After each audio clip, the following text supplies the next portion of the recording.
ربنا آتنا من لدنك رحمة وهيئ لنا من أمرنا رشدا. Assalamualaikum warahmatullahi wabarakatuh. A'udzu billahi minasyaitonir rajim. Bismillahirrahmanirrahim. Alhamdulillahi rabbil alamin. Wa bihi nasta'inu 'ala umurid dunya waddin. Wassalatu wassalamu 'ala asyrafil mursalin Sayyidina wa maulana Muhammadin wa ala alihi wa sahbihi ajma'in. Rabbi shrah li sadri wa yassir li amri wahlul 'uqdatam min lisani yafqahu qawli, amma ba'd. Hadirin hadirat rahimakumullah, monggo pada kesempatan yang mulia ini kita senantiasa memanjatkan puji syukur kehadirat Allah Subhanahu wa Ta'ala atas limpahan nikmatnya kita kembali dipertemukan di majelis yang insya Allah barokah dalam keadaan sehat walafiat. Salawat dan salam kita haturkan pada junjungan kita Nabi Agung Muhammad Sallallahu Alaihi Wasallam. Semoga kita semua kelak di yaumil qiyamah berhak mendapatkan syafaatnya. Amin ya rabbal alamin. Bapak Ibu hadirin hadirat rahimakumullah, tema kita pada kesempatan ini adalah Islam datang dalam keadaan asing dan akan kembali dalam keterasingan. Judul ini adalah judul yang dikutip dari hadis yang diriwayatkan oleh Imam Muslim dari Abi Hurairah. Rasulullah bersabda, "Bada'al Islamu ghariban wa sayaudu kama bada'al ghariban fatuba lil ghuraba." Kata Rasulullah, Islam muncul dalam keadaan asing dan ia akan kembali dalam keadaan asing. Maka beruntunglah orang-orang yang terasing. Jadi Bapak Ibu, di hadis ini Rasulullah memang mengatakan bahwa Islam datang dalam keadaan terasing. Apa maksud datang dalam keadaan terasing? Yaitu Islam tidak sama dengan umumnya yang dipahami orang. Pada masa itu yang namanya Tuhan itu benda. Islam konsepnya Tuhan non benda, itu udah asing, itu nggak nyandak pikiran. Sehingga ketika Rasulullah mengatakan bahwa Tuhan saya ini Allah, maka orang-orang kafir Quraisy waktu itu menanyakan, Tuhanmu itu terbuat dari emas apa tembaga? Jadi pertanyaannya langsung begitu, karena setiap Tuhan dalam persepsi orang-orang masa itu adalah benda, atau yang diwujudkan benda, atau yang nitis pada suatu benda. Nah, terus kemudian Nabi mengatakan, oh bukan itu, Tuhan saya tidak benda, tapi ya tidak benda, tidak bisa dibentukkan dalam bentuk deskripsi. Ya asing ini, asing. Terus kemudian waktu itu konsepnya orang-orang adalah Tuhan itu banyak. Jadi Tuhan itu ada divisinya. Tuhan itu ada divisinya. Semacam mungkin dewa-dewi gitu lah. Jadi ada divisi bagian air, bagian ngurusi sini. Lalu konsepnya Islam, Tuhan itu satu. Lu kan kaget, lu apa Tuhan? Wah kesel, apa orang ngantuk. Nah maka kemudian Allah sampaikan, Allahu la ilaha illa huwal hayyul qayyum la ta'khudhuhu sinatun wa la naum. Boten ngantuk, boten tidur. Lah apa orang kesel kan ngono. Nah ini asik. Tuhanmu kok aneh temen. Terus berikutnya mengenai Islam ini. Jadi Islam ini kan dia aneh. Islam menganggap manusia itu sama. Kan aneh Pak. Ya udah toh kulit hitam itu kan Buddha, kulit putih kan aja. Aneh. Wong sugih kalau wong miskin sama. Dia tidak bisa kok. Nah ini konsepnya beda, aneh. Aneh Bapak Ibu.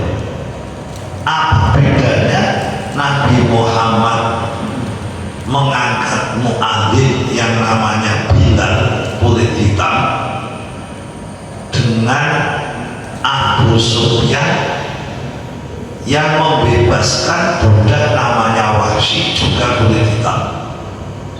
Nah, jadi Wahsy itu mendapat kehormatan karena membunuh Hamzah sehingga dia diberikan kebebasan plus diberikan harta yang banyak, naik kelas.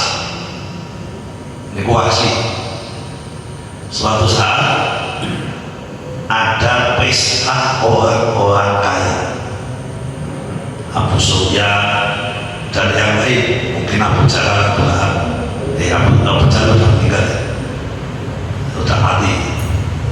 Nah, tokoh-tokoh kaya-kaya ini pesta. Nah, Wahsy merasa dia adalah tokoh, ya pahlawan gitulah. Lalu dia datang, dindet kalau penjaganya, lo mas saya ini, lo saya mau masuk, lo kamu berani-beraninya masuk, kamu kan kulit hitam. Lo saya ini yang membunuh Hamzah, saya tahu, tapi dengan kamu dibebaskan dari perbudakan bukan berarti kamu levelnya selevel mereka. Kamu yang sudah bebas daripada sandalnya Abu Sufyan lebih utama sandalnya Abu Sufyan. Itu perlakuan orang kafir terhadap Wahsy yang notabene pahlawan bagi mereka. Tapi Bilal itu berbeda. Begitu Bilal ini mendapatkan kesempatan dibebaskan oleh Sayyidina Abu Bakar, kemudian beliau menjadi muadzin Rasulullah, sama kedudukannya dengan Umar bin Khattab, sama kedudukannya dengan Abdurrahman bin Auf yang notabene kaya raya, sama. Jadi logo di bidang di masjid itu tidak ada tulisan orang kaya sebelah sini, orang miskin, tidak ada, tidak ada. Nah, begitu itu kan aneh. Ajaran koyo ngono aneh teman. Mosok menungso kok dianggap padha. Sampai detik ini loh Bapak Ibu, masih ada orang yang merasa bahwa kastanya itu lebih tinggi dari orang lain. Sampai detik ini. Makanya kita sebagai muslim, sebagai mukmin, ini mestinya tidak membedakan kasta, nggak ada itu. Podo nek jenengan pengen memuliakan, hanya 3 yang disebut oleh Quran. Pertama, inna akramakum indallahi atqakum, yang paling mulia adalah yang paling takwa. Satu. Yang kedua, yang diangkat derajatnya adalah orang beriman. Yang ketiga adalah orang berilmu. Itu kalau mau membuat kasta, 3 itu. Selain itu sama dia. sisi Allah. Nah, jadi itulah beberapa keghaiban, beberapa hal yang aneh, asing. Nah, lama-lama ini juga akan jadi asing lagi. Ketika budaya umat Islam ini sudah budaya hedonis, ketika umat Islam itu sudah mengagung-agungkan harta, ketika umat Islam ini sudah mendewakan harta benda duniawi dan seterusnya, maka orang-orang ini akan aneh. Nanti di akhir zaman akan terjadi keanehan. Jadi dia dianggap aneh. Tapi di sini hadis disebutkan tuba bejo temen siapa? Wong sing aneh. Nah, terus kita oke. Man al-waba ya Rasulullah, siapa orang-orang yang aneh itu ya Rasulullah? Ada satu hadis yang mengatakan bahwa itu adalah orang yang memisahkan diri dari kerumunan, nyepi. Satu. Yang kedua, siapa orang-orang yang ghurabat, wong sing dimaksud aneh niku ya Rasul, yang mereka itu dianggap orang-orang yang bejo. Rasulullah menjawab unasul sholihuna qalilun fi nasin su'in katsirin man yashihim aksaru mimman yuti'uhu. Jadi orang-orang yang kebaikannya, orang-orang solehnya sedikit di antara orang yang jeleknya banyak. Orang-orang asing adalah orang-orang yang maksiat lebih banyak daripada orang-orang yang taat. Itu hadis Abdullah bin Umar. Terus kemudian berikutnya, siapa wabah itu ya Rasulullah? Orang-orang yang lari dengan agamanya, kemudian berkumpul pada Isa bin Maryam di yaumil qiyamah. Itu yang keempat. Hadis lain, siapa yang disebut orang-orang asing ini ya Rasul? Alladzina yuhayyawna sunnati wa yu'allimuna nas. Orang-orang yang menghidupkan sunnah-sunnah Nabi dan mengajarkan kepada manusia.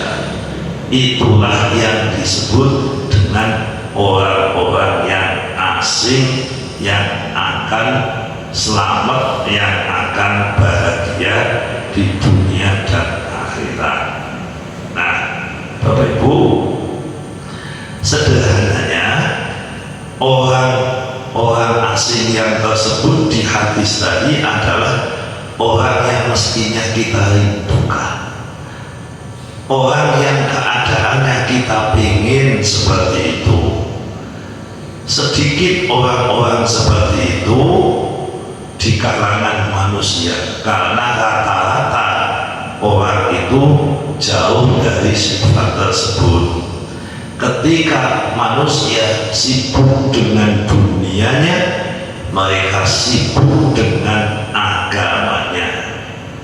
Ketika manusia sibuk dengan bergantung dan pergi kepada makhluk, maka mereka adalah orang-orang yang lari kepada Allah.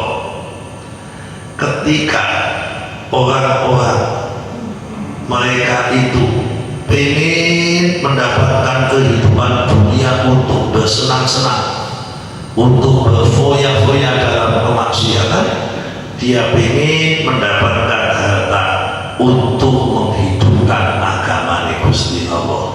Aneh. wong-wong sing aneh ngoten niku. Maka kalau kita katakan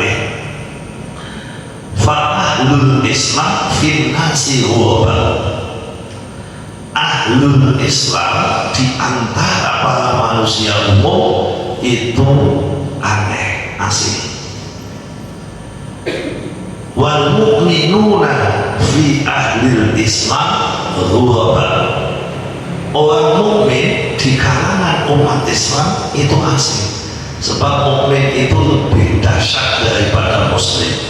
Muslim kan orang sing KTP tok. Wa ahlul ilmi fil mu'minina huwa, ahli ilmu di kalangan orang mukmin itu asing, aneh. Lho kok ahli ilmu aneh teman? Yang lainnya ahli ibadah. Wa ahlus sunnah alladzina yumayyizunaha minal ahwa'i wal bidah fihim huwa, dan orang-orang yang mengikuti sunnah Nabi di antara orang yang mengikuti hawa nafsu itu mesti dianggap asing, aneh.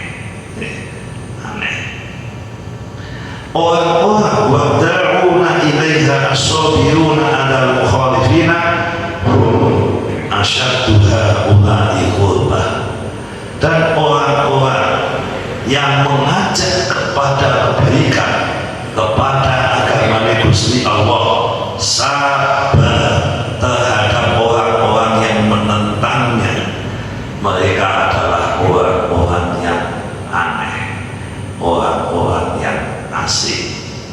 Nah, umumnya wonge ngajak boleh duit, iki malah ngajak kepada Allah niku aneh. Di saat orang ini sibuk nonton TV malah dhewe maca Quran, kuwi aneh. Di saat orang sibuk melakukan hal-hal yang tidak ada gunanya, dia malah sibuk mencari ilmu dan seterusnya. Nah, itulah orang-orang yang aneh, orang-orang yang ghaib di antara para manusia. Nah, orang-orang seperti ini yang nanti akan selamat dunia dan akhirat.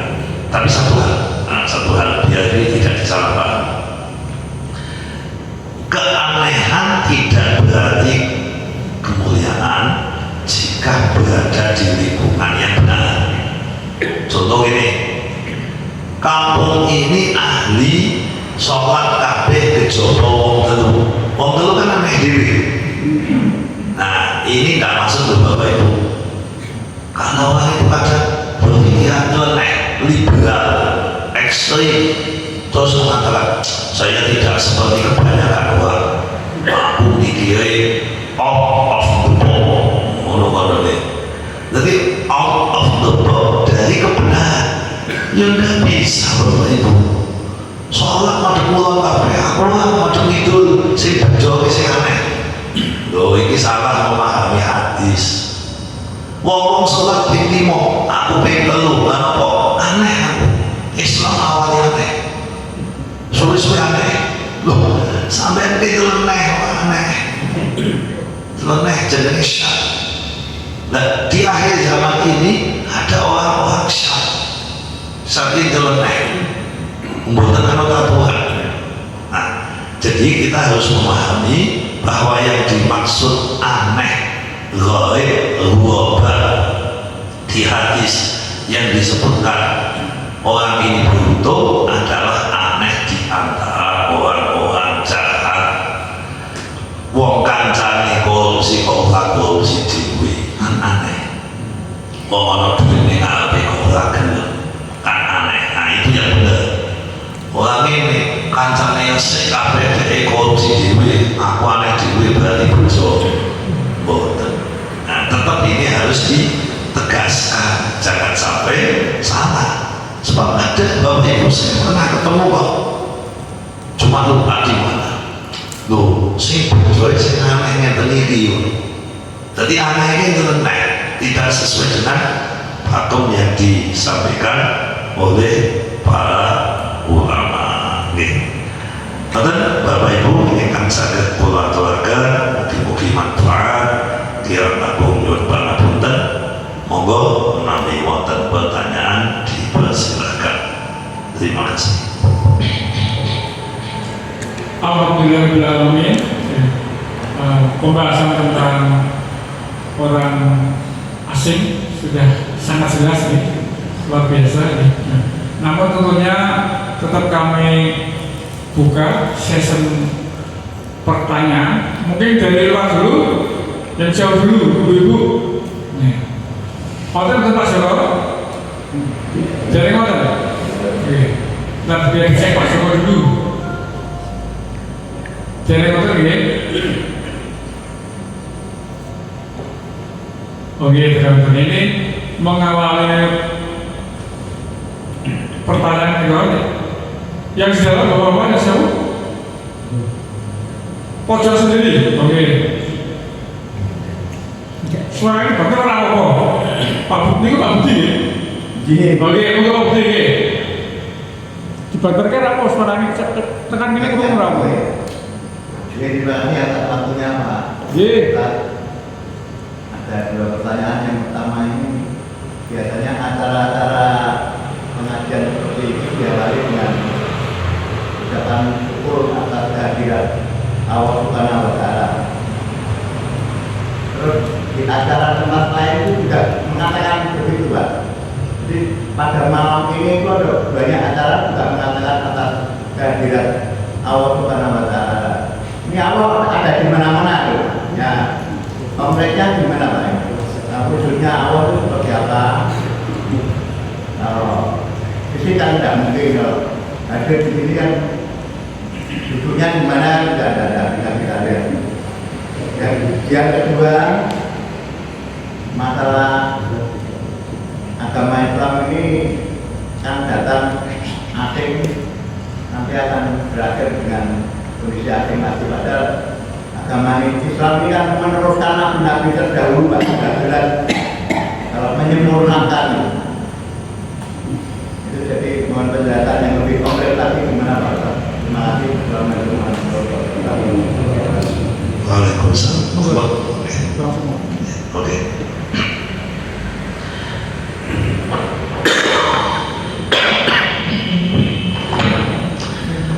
Matur nuwun.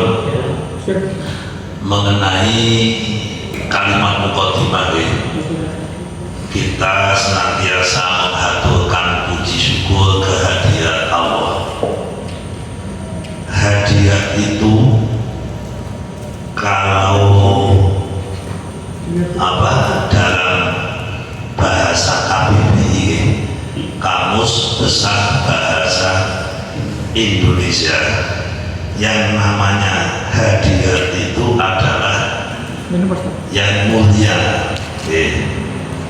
Jadi kepada kehadiran, jadi kepada kehadiran itu maknanya kepada tapi yang dimuliakan atau kehadapan. Nah,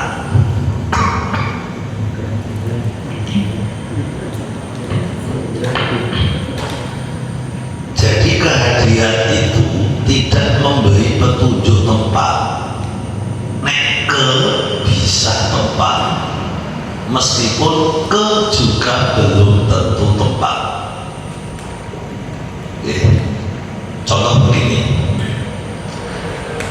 ini wajah wajhiya lilladzi faqos samawati wal ardh. Pernah baca itu? Nah, ini saya wajahku menghadapkan diri, menghadapkan wajahku, wajahku wajhi lilladzi pada zat yang menciptakan faqos samawati wal ardh. Saya menghadapkan diri kepada zat.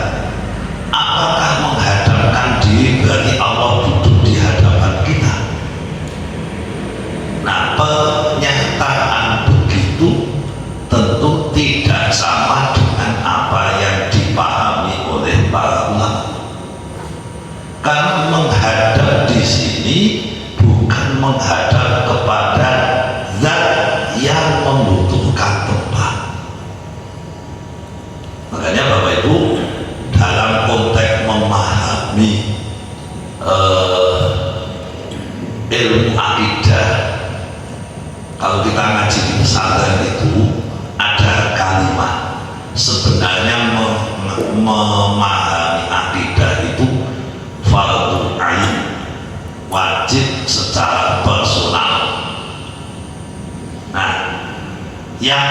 paling dominan dan dahulu untuk dipahami adalah mengenal Allah. Mengenal Allah dari mana? Dari asma wa sifat. Asma itu nama, namanya ada 99, sifatnya tak terhitung, diekstrak jadi 20 dalam terminologi ahli sunnah wal jamaah. Ini penting tuh Bapak Ibu, sehingga kita tidak akan berpikir lihat kehadiran Allah itu Allah duduk di mana, hadir di mana. Kan seakan-akan kita itu menunjukkan hadir adalah menempati sebuah ruang. Nah, jadi kita perlu tahu dulu bagaimana kita menghadapkan wajah kita kepada Allah ketika sholat.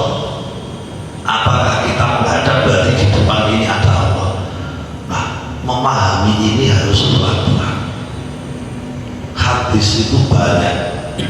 Nabi pernah mengatakan begini, ini apa bingung kalau wong awam. Nek sampeyan itu pas sholat ning masjid ojo itu nenen ning kono ana Gusti Allah. Piye jajan lihat mencerna kata-kata ini kon itu kiwa. Ana dibalik apa ning kiwa Gusti Allah. Nah kiwane mau kanteng liyane. Jajan ini mau seket. Nggih. Mau seket. Masa Sofi umpamane kiwane Masa Sofi sapa? Nah, kosong toh. Tapi kan tengene jenengan toh. Lah iya, pertanyaannya itu hadis bagaimana mencernanya? Orang bikin pusing, stres loh. Karena memang disebutkan ojo itu nipo ning kono ojo itu nenen ana Gusti Allah. Lho tenene awake dhewe kan ki ngene kok. Ayo piye? Awakmu mbok ngene iki. Makanya perlu ngaji masalah ini. Ini tauhid Bapak Ibu, sehingga kita tidak salah paham.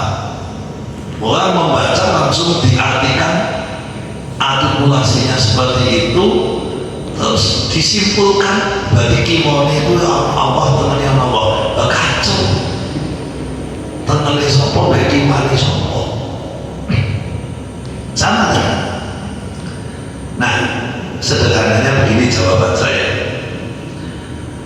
Kalau kita mau menyebut Allah dalam perspektif ahlu sunnah wal jamaah, nah, kita harus ini petakan dulu dan kita kelaminkan dulu diri kita.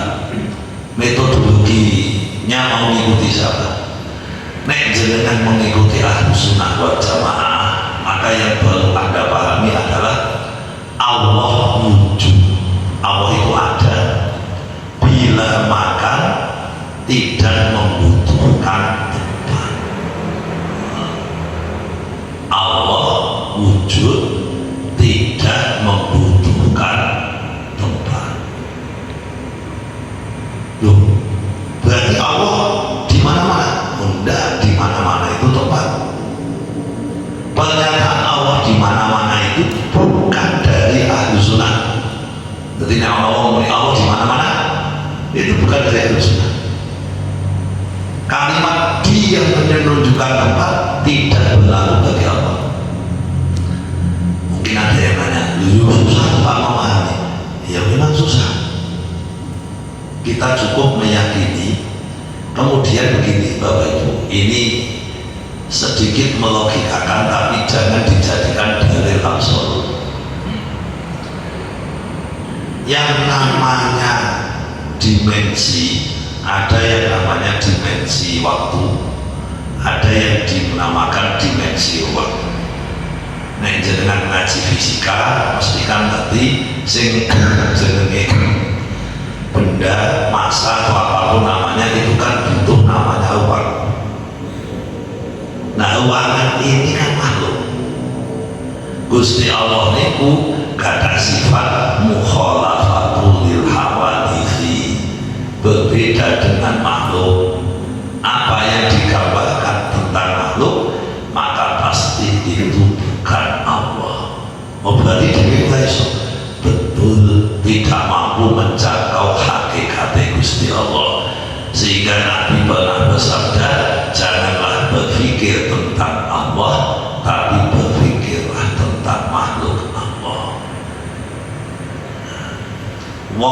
sing boten pati memahami ana peringatan Isra Mi'raj kuwi ndadekake persepsi Allah manggon ning Sidratil Muntaha. Niki berarti metodologinya tidak mengikuti konsep Ahlussunnah wal Jamaah. Tapi sayangnya wong niku ora paten memahami, sehingga campur aduk kondone wong kuwi Ahlussunnah tapi nganggep Nabi mrono nemoni Gusti Allah ning kono. Dadi kaya-kaya Gusti Allah kuwi manggon ning ngene Sidratil Muntaha. Lah nek ngono apa bingung kula jenengan maca Quran. Kata Quran, wahai Musa, kamu berada di bukit yang suci. Innaka bil wadil muqaddasi Tuwa, yaitu bukit Tuwa. Fakhla'na alaik, lepaskan sandal. Barono Nabi Musa marani obor, marani api ning kono ning bukit Sinai. Di bukit Tuwa ketemu Gusti Allah. Allah manggon ning kono napa boten? Boten. Lah kok ketemu ning kono? Ketemu itu bukan dalam rangka ketemu face to face, ngono boten. Ya Allah menempatkan Nabi Musa berada di situ. Nabi dipanggil ke Sidratil Muntaha bukan berarti Allah manggon ning kono. Allah menyebut Ar-Rahmanu 'alal 'arsy istawa. Allah itu istawa di arsy. Kita tidak menyebutkan bersemayam di arsy. Ndak, nek jenengan nganggo bersemayam di arsy berarti melu metodologinya Ibnu Taimiyah. Nek jenengan mengatakan Allah ada di langit, ada berada bertempat di langit, berarti jenengan melu Ibnu Taimiyah. Lu kan cetok melu sapa? Tadi Allah di kanan tidak di kiri. Bagi kita itu maknanya bukan menunjukkan Allah berada di tempat X, di tempat Y. Allah turun dari langit menuju langit dunia itu tiap sepertiga malam. Niku jangan gambarkan kecepatan pesawat turun atau jangan dari tangga naik mudun munggah mudun. Tidak, Bapak Ibu. Naik turunnya Allah itu bagi kita pengikut Ahlussunnah wal Jamaah itu adalah bahasa saja. Mumet boleh. Betul deh, betul. Allah itu kekal tidak menerima penambahan dan pengurangan. Ini yang penting. Jadi orang ngomong Allah tambah tahu, enggak ada, enggak ada. Tapi kan nambah. Allah tidak menerima penambahan. Mulanya Allah itu tahunya alim. Alimnya Allah itu maha tahu, tidak diawali dengan tidak tahu. Nek kula jenengan ditakoni iki udan ora Pak? Mboten. Kan ngerti semoga jenengan ndelok nek ora udan. Nek jenengan ditakoni maesuk kan jawabane ora ngerti. Nah, beda nek Gusti Allah sing ditakoni mangke dalu Gusti jam 9:04 ning Masjid Baitul Salam Salam itu dan boten ora cetok. Artinya tidak ada info yang membuat Allah menjadi lebih tahu. Tidak ada. Itu alimnya Allah. Alim yang tidak ada jahil. Kalau kita sudah tahu konsepnya, maka ketika kita mendengar ayat walaqad fatanna alladziina min qablihim, sungguh telah aku uji umat sebelum mereka. Fala ya'lamanna Allahu alladziina shadaqu, maka Allah menjadi tahu berarti sadurunge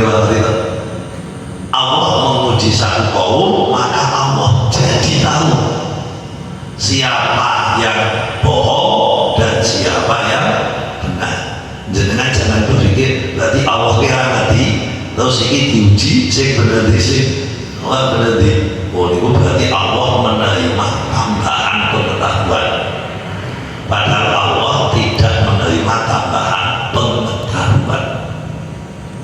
Jadi apa sih jenengan lakon ini ada dan sebelumnya itu tidak berpengaruh pada Allah, karena Allah tidak terikat oleh dimensi waktu.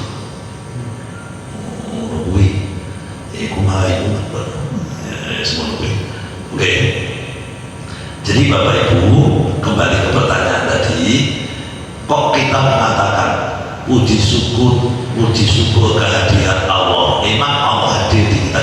Ini bukan hadir dalam artian seperti yang tadi disampaikan, tetapi kehadiran di sini maknanya adalah mengagungkan Allah.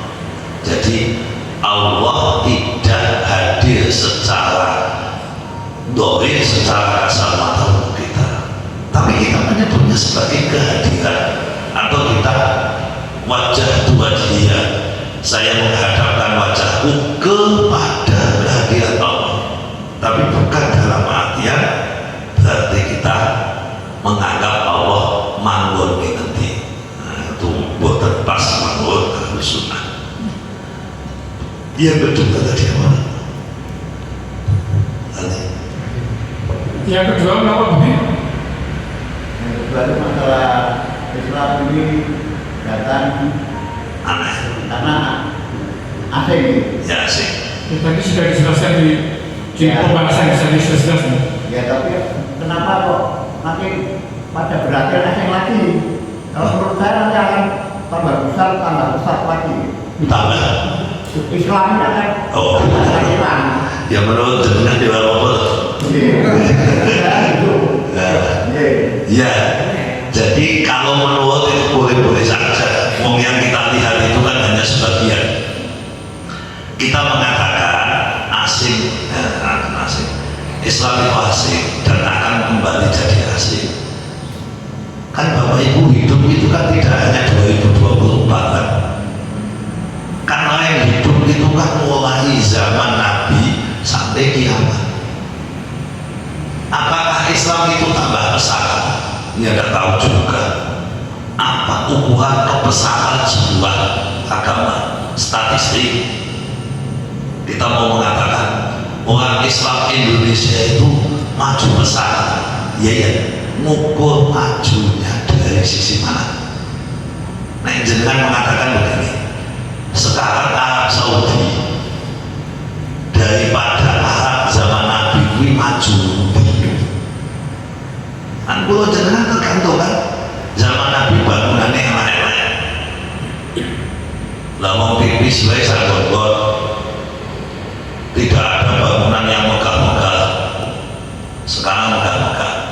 Kita mau mengatakan kebesaran maju itu dalam perspektif mana? Terus trennya waktu kapan? Trennya waktu kapan? Oke. Jadi kalau memang Rasulullah menyampaikan bahwa akan datang suatu masa di mana Islam itu akan asing, yaitu akan terjadi. Jangan begitu, kata Nabi Islam habis nanti, bukan hanya asing, ini kan fase. Islam akan habis, mendekati kiamat Islam itu tidak ada. Mati kabeh wong Islam pada suatu saat nanti. Nah jadi kalau apa yang disampaikan Nabi seperti itu, remeh juga panjang, tentu kita akan berpikir bahwa yang disampaikan Nabi itulah yang benar. Jadi umat Islam itu Bapak Ibu, karena berpikirnya beda dengan ateis, beda dengan agnostik. Jadi orang berpikir Muslim itu begini, malah ekstrimnya ya kita tidak usah ekstrim sekali. Wa ma kana lil mu'mini wa la mu'minatin idza qadallahu wa rasuluhu amran an yakuna lahumul khiyaratu min amrihim. Itu 21. Tidak patut bagi seorang mukmin apabila Allah dan Rasulnya sudah membuat putusan atas sesuatu, mereka punya pilihan sendiri. Ngono nih ayatnya. Tidak patut bagi seorang mukmin.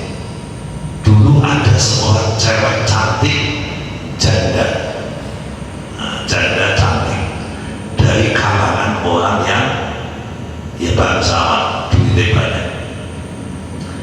Suatu saat bapak kali ini anak janda matur sama Rasulullah, ya Rasul, anak saya itu janda, mbok menawa ana pemuda-pemuda tampan yang kaya, ana dudu-dudu sing gagah utawa dadi bojo ketiga apa anake kula nggih mangke mandi promosike. Kanjeng Nabi dawuh, oh ngoten Mas, mbok alama langsung. Oh alhamdulillah, aku nglamakno kanggo Julaibib. Lah Julaibib itu siapa? Seorang laki-laki yang bapak tidak jelas, duit tidak duit, elek, pokoknya lauman apa ya lauman, bodoh ya lauman, waktu ya lauman, mesake keunggulan di sisi tok soleh, tapi elek. Yo iya, betul semuanya kan, mau elek, deskripsi ini rasa dijelaskan, semuanya elek. Mau kan kaget, aduh, meh nolak kok sing lama Nabi, nolak kok Julaibib, mesti aku diamuk kalau percaya kalau bojoku. Maka dia ngomong sama Rasulullah, ya Rasul, izinkan saya untuk bukan sama istrinya. Asli ini meh nolak, tapi awalnya pulang sama istrinya, cerita, istriku tadi saya ngomong tentang anak kita kepada Rasulullah, lalu Rasulullah merespon dengan langsung lamanya kalau boleh. Dan terus ya aku ngomong kalau sadar saya lu tompol langsung. Rasulullah kok ditolak. Masalahnya bukan untuk dirinya, untuk Julaibib. Maka tahu lu mana Julaibib, tolak langsung. Lu penak menaku yang ngomong kayak Rasulullah tolaknya piye. Padu suami istri padu. Suami ini ngomong awani, istri ini ngoyak-ngoyak. Suami ini ngomong anak iku anak iku menapa to bapak kalau ibu kok debat ora wis-wis ngene lho Bu, ngomongin mbokne bapak ngelak-ngelak mau sampai ini mesti dilamar kalau Julaibib. Nanti Julaibib mau ngerti mau ngelak pendek harus mungkin macam-macam miskin sisa. Terus lah ya kuwi dilamar kalau Kanjeng Nabi tapi atas nama Julaibib bapak mau nolak. Anaknya langsung ngomong, nojel sing lama sinten Kanjeng Nabi, sing milah sinten Kanjeng Nabi, kula gelem. Lalu dia bacakan ayat tadi, apabila Allah dan Rasulnya sudah memberi putusan dan pilihan, maka tidak patut bagi seorang mukmin punya pilihan. Mun kula gelem duduk, wonge kere, nanti wonge elek, dan tahu, tapi nek Rasul sing milih mesti apik. Akhirnya orang tuanya kalah berjalan, akhirnya gelem dinikahno karo Julaibib. Wong miskin ngono nggak tolong dino barang Julaibib mati, jadi ondo pindo ondo meneh. Tapi luar biasa ini Pak. Nah orang inilah perempuan yang didoakan oleh Nabi ketika ketika nikah dunia pintu. Biasanya Nabi bawa belakang bawa kali kawan jamaah ini aku maafi khair ini dunia pintu dunia yokui tapi ditambahi dunia apa Allahumma sobbah al khair sobbah waladan sal aisyah kata menurut dunia. Maka habis itu dia tidak pernah sengsara, dia termasuk wanita yang paling banyak sedekahnya karena dikayakan oleh Allah. ketimbang milih Julaibib. Julaibib terkenal Julaibib ya. Nah jadi kalau tadi ditanyakan, lu Islam akan aneh, akan asing. Menurut saya Islam itu besar. Ya menurut jenengan sing disekip, sing dibuat, yang diikuti apa yang disampaikan oleh Rasulullah. Karena analisis kita itu lemah, Bapak Ibu. Mulai jenengan analisa ini lemah banget. Ilmunya sedikit, faktanya sedikit, informasinya sedikit, pisau analisisnya lemah. Mungkin kita pintar-pintar analisisnya, padahal hasilnya tidak berbasis fakta data yang bisa dipertanggungjawabkan. Nah, disinilah Islam mengajarkan kepada kita semua yang kita lakukan itu harus ada dalil, baik dalil langsung Quran hadis maupun dalil tidak langsung, namanya pemikiran, ijtihad, qiyas dan sebagainya. Nah ini, tapi semuanya harus menggunakan dalil yang bisa dipertanggungjawabkan. Nonton dulu. Mohon petunjuknya Pak Ustaz, bahwa 2 hari lagi kita semua sebagai muslim dan muslimat akan melakukan pemilihan pencoblosan ya. Mohon petunjuknya sebaiknya bagaimana sesuai dengan Al-Quran dan Sunnah Rasul. Iya, matur nuwun. Matur nuwun. Bapak Ibu, kalau secara tersurat Pilpres Pileg itu tidak ada dalam hadis Quran pula. Tapi kan agama tidak boleh kosong dari ajaran. Sehingga secara tersirat kita itu apabila memilih pemimpin, maka ada kriteria yang perlu kita pahamkan bersama. Nah, jadi Bapak Ibu, sebagai muslim, sebagai mukmin, jenengan tidak boleh memilih di luar agama jenengan. Sekali lagi, sebagai muslim dalam konteks memilih, kalau terjadi itu hal tidak terjadi dengan memilih itu tidak. Nek memilih ini, saya mau nyobek atau mau tidak nyobek itu memilih Pak. Nek wis kadung semua ya wis jenenge kadung kan. Memilih duduk atau berdiri. Jadi pilihan itu sebuah amal yang kita lakukan. Makanya kalau pilihan, mohon maaf, yang pertama jangan memilih yang bukan Islam. Itu kudune digaris bawah, dicekake nganggo tulisan mirip turbol. Jadi cekok nih. Jangan sampai, karena mayoritas ulama mengatakan haram. Ya tentu ada kecuali. Kalau kecuali Pak, yo kecuali yang kepeksa. Contoh jenengan dari wong Amerika, wabeh calon pemimpinnya non muslim. Nah kalau begitu beda lagi. Kalau memang milih demi untuk kebaikan agama, monggo. Nah wong Islam dikumpul ke terus dikandani, Pak Dewi milih si Ekio, aku tak ngerti Pak tolong ya, ini saya muslim, di sini tuh bikin masjid susah, kami hanya ingin Anda saya pilih ya, nanti kalau jadi saya hanya ingin di sini muslimnya dilindungi. Dari baca boleh begitu Pak. Jadi keharaman yang tidak absolut.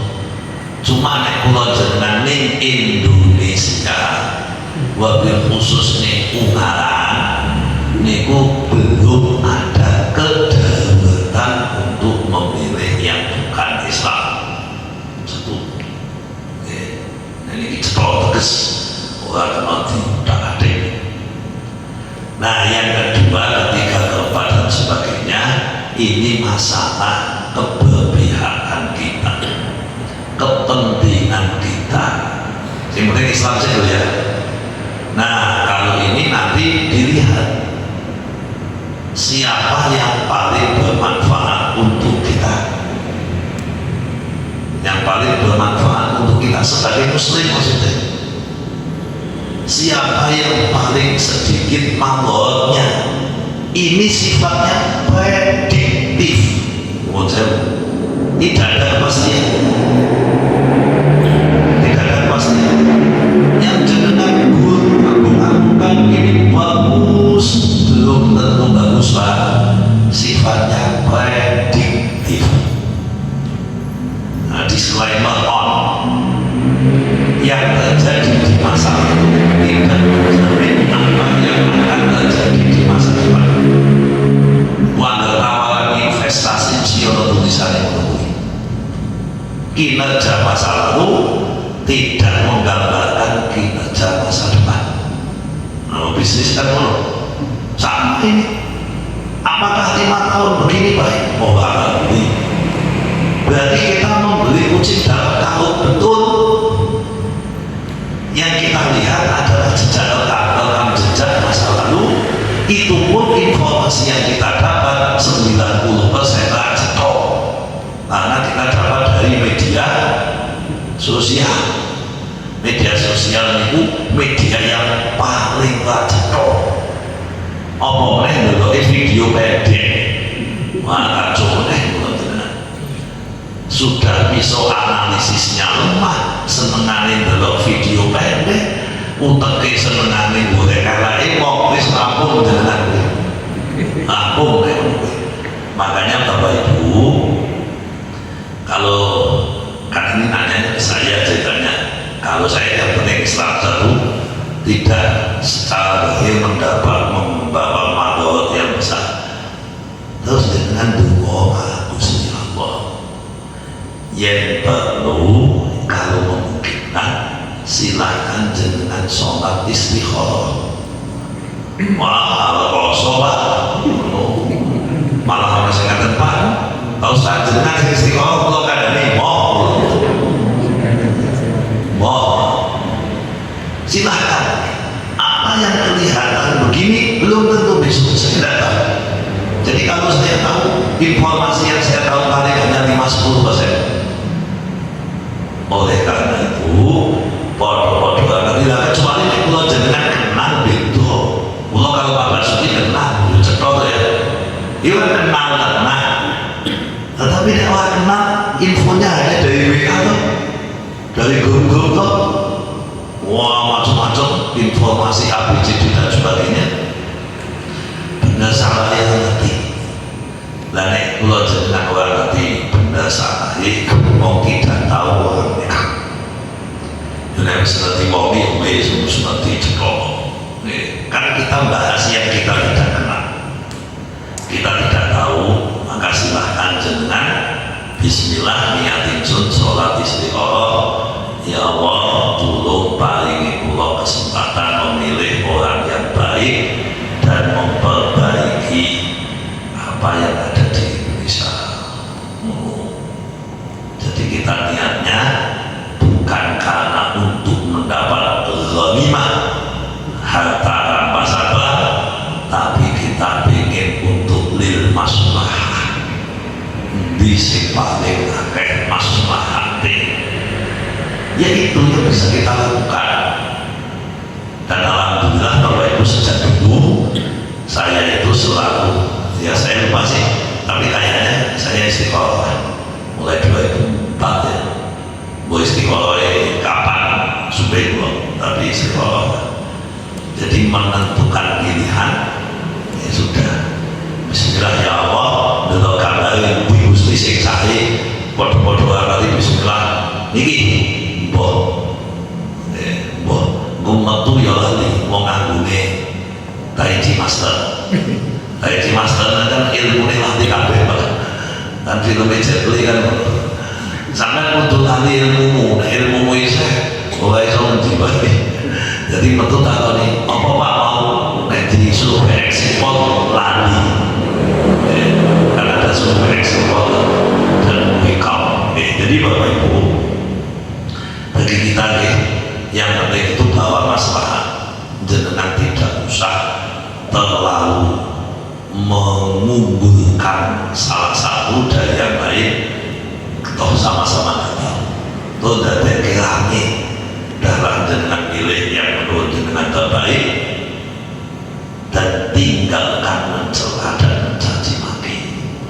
Tidak ada mencela kecuali kembalinya pada dirinya, tidak ada mencaci maki kecuali kembalinya pada dirinya.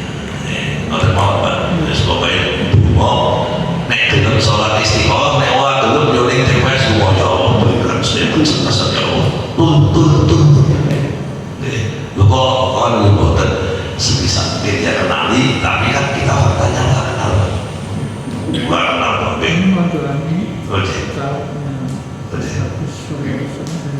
Oke. Atur nuwun. Monggo Bapak Ibu kita akhir dengan doa dan mohon barokah Fatihah untuk yang pertama Bapak Zainuddin, yang kedua Bapak Bagus Suryo Kusumo. Beliau itu nyalek, tidak baru saya sebutkan panjang lebar, pokoknya ndungake muga-muga beliau berdua pertama diberikan kesuksesan, keberkahan, dan diberikan yang terbaik oleh Allah, dan semoga Allah memberikan maslahah kepada semuanya, wabil khusus kepada beliau berdua. Monggo kita tungake di barakatil Fatihah. Bismillahirrahmanirrahim. Alhamdulillahirabbil alamin. Arrahmanirrahim. Iyyaka na'budu wa iyyaka nasta'in. Ihdinas siratal mustaqim. Shiratal ladzina an'amta 'alaihim ghairil maghdubi 'alaihim waladdallin. Amin. Bismillahirrahmanirrahim. Allahumma shalli wa sallim ala sayyidina Muhammad wa ala ali sayyidina Muhammad. Alhamdulillahi rabbil alamin. Allahumma ighfir lana dzunubana wa liwalidina warhamhum kama rabbawna shaghira. Allahumma ya Allah ya qadiyal hajat, ya qadiyal hajat, ya qadiyal hajat, ibudi hajatina ya Allah, khususan hajati Bapak Zainuddin wa hajati Bapak Bagus Kusumo. Allahumma hasil maqasidahuma wa qdi hawaijahuma wa yassir umurahuma umur dini wa dunya wal akhirah. Allahumma zukna wa zukhuma wa zukhum rizqan halalan thayyiban wasi'an kathiran mubarakan. Allahumma aslih bainana, Allahumma aslih bainana, Allahumma aslih bainana, Allahumma bihaqqi sayyidina Muhammad ya Allah, ibudi hajatina ya Allah, khususan man hadha fi hadzal majlis. Rabbana atina min ladunka rahmah wa hayyi lana min amrina rasyada. Rabbana atina fid dunya hasanah wa fil akhirati hasanah wa qina adzabannar. Wa sallallahu ala sayyidina Muhammad walhamdulillahi rabbil alamin. Matur nuwun, kira-kira Assalamualaikum warahmatullahi